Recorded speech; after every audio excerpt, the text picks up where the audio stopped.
दिव्यपुरी आध्यात्मिक केन्द्रबाट सञ्चालित युट्युब मार्फत प्रसारण भइरहेको दिव्यपुरी टिभीमा यहाँहरूलाई स्वागत छ।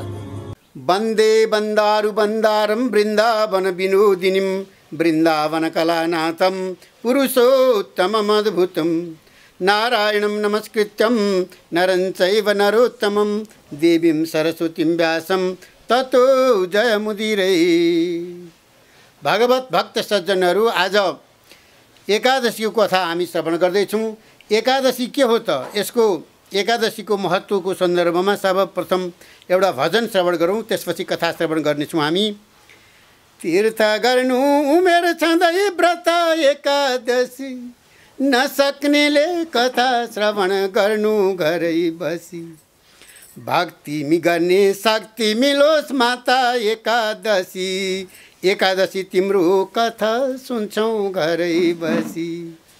भयङ्कर डरलाग्दो त्यो मुरा राक्षस आई, स्वर्गबाटै हटाउन खोज्यो देवतालाई। एउटा डरलाग्दो राक्षस आएर देवताहरूलाई चाहिँ हटाउन खोज्यो। सबै म देवलोक मेरै हुन्छ, म स्वर्गको राजा हुन्छु भनेर मुरै नाम गरेको राक्षसले देवताहरूलाई त्राही त्राही बनायो। रक्षा गर्नु पर्यो विष्णु राक्षस आई मारी, बिन्ती गर्छन् इन्द्र आदि सबै त्रिपुरारी।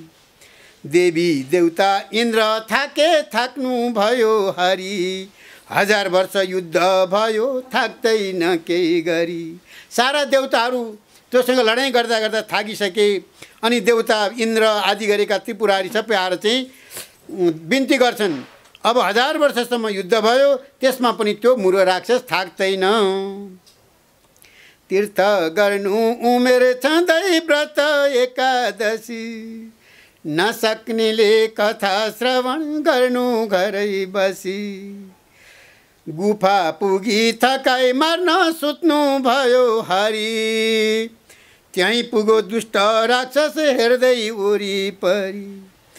दिव्य सुन्दर एउटी कन्या प्रकट भइन् त्यहाँ, मुरनाउको डरलाग्दो त्यो राक्षस थियो जहाँ। युद्ध गरेर थाकिसकेपछि भगवान गएर त्यहाँ सुत्नुभयो, गुफामा सुत्नुभयो।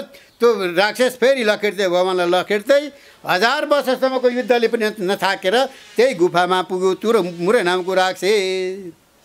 र भगवान सुतिरहनु भएको थियो। त्यो राक्षस त्यहाँ पुगिसकेपछि एउटी दिव्य सुन्दर कन्या ती प्रकट भइन् भगवानको शक्तिबाट।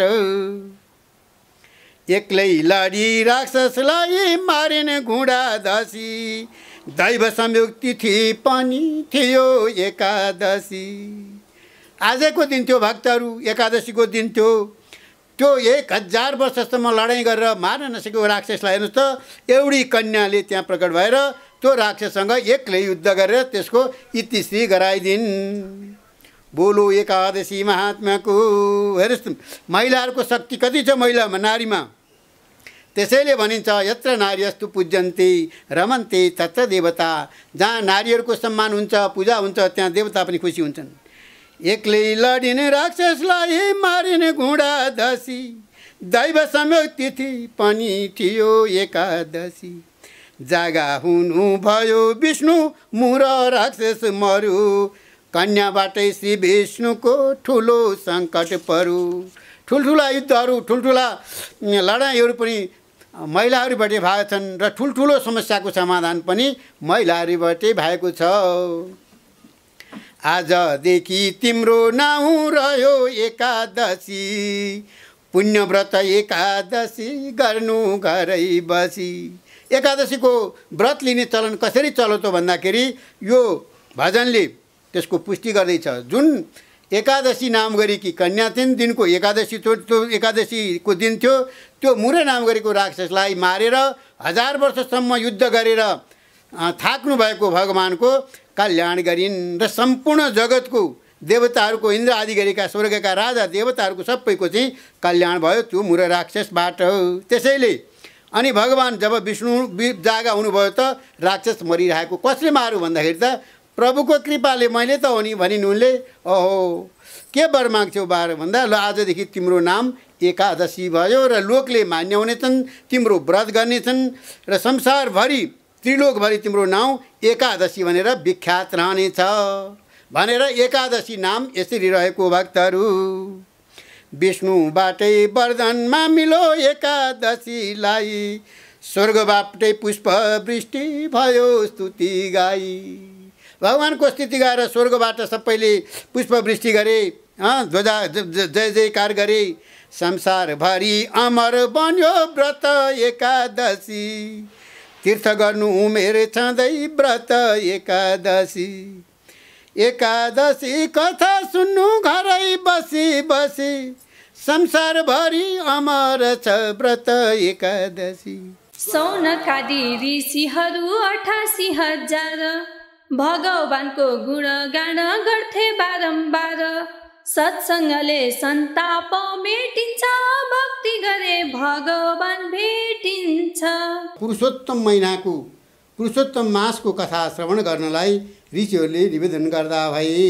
1000 वर्षपछि समापन हुने यज्ञको कथा यही असोज 2 गतेबाट प्रत्येक दिन बिहान 7 बजे प्रसारण हुँदैछ मात्र दिव्यपुरी टिभीमा। आश्विन कृष्ण एकादशीको कथा। युधिष्ठिर उवाच, युधिष्ठिरले सोध्नुहुन्छ र भगवान् श्रीकृष्णले बताउँदै हुनुहुन्छ। कथयश्च प्रसादेन ममाग्रे मधुसूदन, आश्विने कृष्ण पक्षे तु किं नाम एकादशी भवे। श्रीकृष्ण उवाच, आश्विनस्यासिते पक्षे इन्दिरा नाम नमतः। इन्दिरा नाम गरेको एकादशीको कथा हामी हुँदैछौँ। आश्विनस्यासिते पक्षे इन्दिरा नाम नामत, तस्या व्रत प्रभावेण महापापं प्रणश्यति। अधो योनि गतानि नाम च पितॄणां गतिदायिनीं, शृणुष्व वैतो राजन् कथां पापहरां पराम्। यस्या श्रवणमात्रेण वाजपेय फलं लभेत्, पुरा कृतयुगे राजा बभुव रिपुसूदन।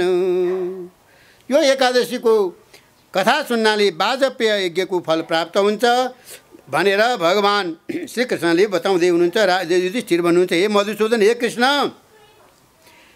यो ठुला ठुला पाप नाश गर्ने र नरकमा परेका पितृहरूलाई पनि असल गति दिनेवाला, अति उत्कट पापलाई पनि हर्नेवाला यो कथा सावधान भएर सुन्नुहोस्। भगवान्ले भन्नुभयो, जुन इन्दिरा नामको एकादशीको कथा सुन्नाले मात्रै पनि वाजपेय यज्ञ गरेको फल प्राप्त हुन्छ। उनले सत्ययुगमा रिपुनन्दन नाम गरेका राजा थिए। ती राजा इन्द्रसेन नामले प्रसिद्ध थिए। तिनको राजधानीको नाम थियो महिष्मती नाम गरेको राजधानी थियो। यसले युक्त भएको यसको कीर्तिले युक्त भएको अर्थात् यशस्वी कीर्तिवाला थियो। ती राजा धर्मपूर्वक राज्य गर्दथे, विष्णु भक्तिमा तल्लीन थिए। महिष्मती मालिक त्यो इन्द्रसेन राजा छोरा नाति पनाति खनातिले युक्त भएका थिए। धनधान्यले टन्न थियो। अनि त्यो राजा मुक्ति मोक्ष पाउने गोविन्दका नामहरू हर हमेसा जपिरहन्थे। ओम नमः गोविन्दाय, ओम नमः गोविन्दाय। अनि विधिपूर्वक अध्यात्म विद्याको चिन्तनमा नै सम्पूर्ण समय बिताउँथे। अन्त कहीँ लाग्दैन थिए। अध्यात्म ज्ञान। एक दिन राजा सभाका बिचमा आनन्दसित बसेको बेलामा अत्यन्त बुद्धिमान ऋषि नारद मुनि त्यहाँ आकाशबाट उत्रिएर त्यहाँ टुप्लुक्क आइपुग्नुभयो। अनि तिनलाई आएको देखेर आफू आफ्नो आसनबाट उठेर दुवै हात जोडेर अर्घादिले विधिपूर्वक पूजा गरेर आसनमा बसाले। यज्ञ आदि गरेको ठाउँमा, घरमा पूजा आदि गरेको ठाउँमा अथवा आएपछि पनि ऋषिहरू आउँछन्, तपस्वीहरू आउँछन्, योगी सन्यासी ब्राह्मण विद्वान कोही आउँछन् भने उठेर उनीहरूलाई श्रद्धापूर्वक ल्याएर राख्नुपर्छ, पूजा गर्नुपर्छ। अझ पहिला त गोडा धोएर उनीहरूका चरणको त्यो जल अचाएर अनि उनीहरूलाई चाहिँ अर्घ दिएर अनि राख्ने चलन छ। भक्तहरूले त्यसरी भगवानका भक्तहरूलाई, साधुहरूलाई, सन्तहरूलाई त्यसरी स्वागत सत्कार गर्छन् घरमा आएको बेलामा अथवा यज्ञ अनुष्ठानमा आएको बेलामा।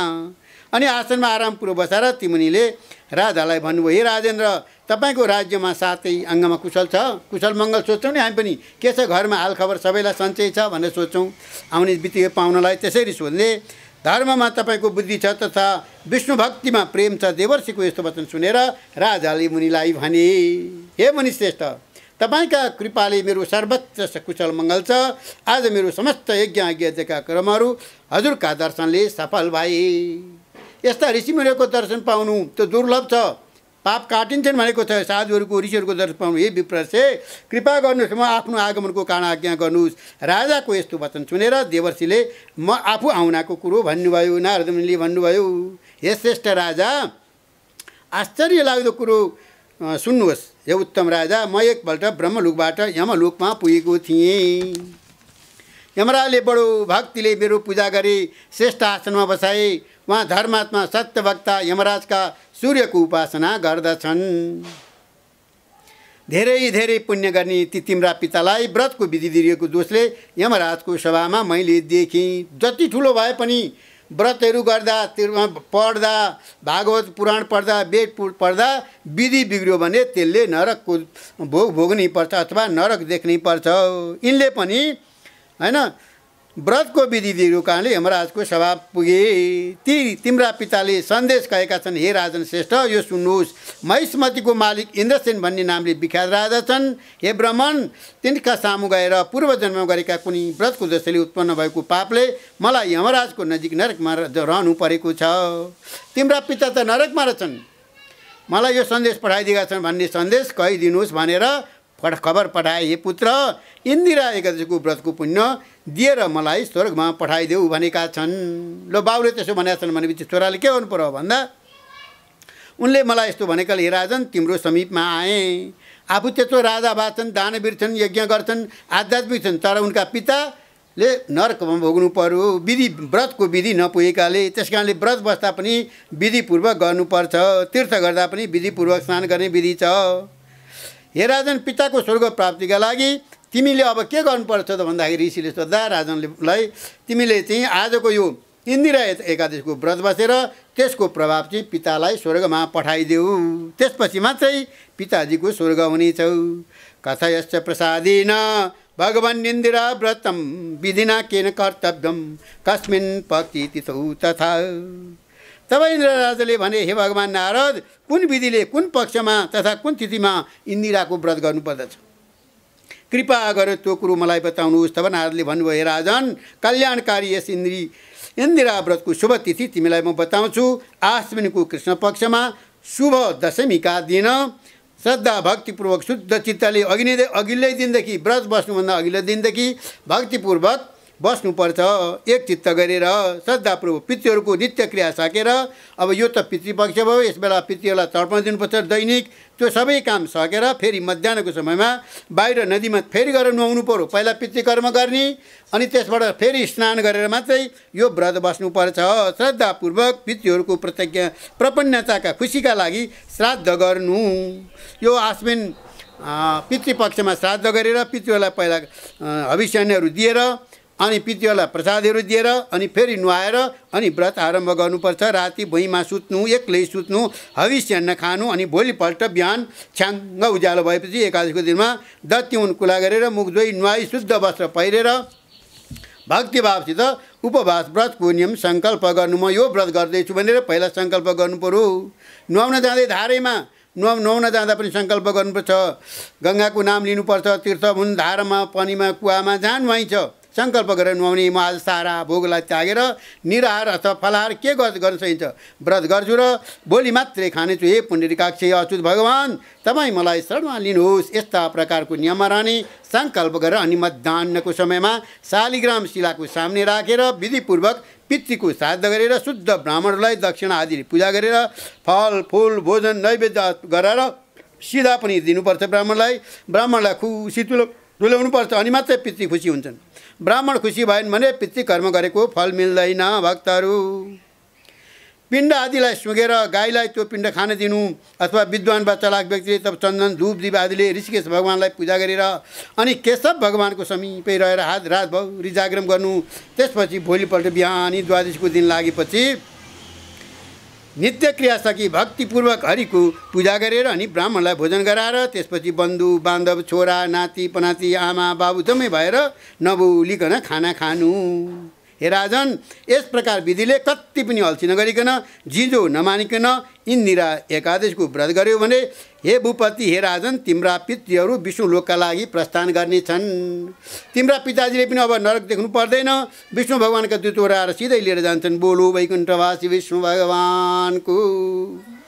हे राजन युधिष्ठिर नृपति इन्द्रसेनलाई ती भनेर नारद मुनि अन्तर्ध्यान हुनुभयो, अर्थात् सबैले हेर्दा हेर्दै त्यहीँ अलप हुनुभयो।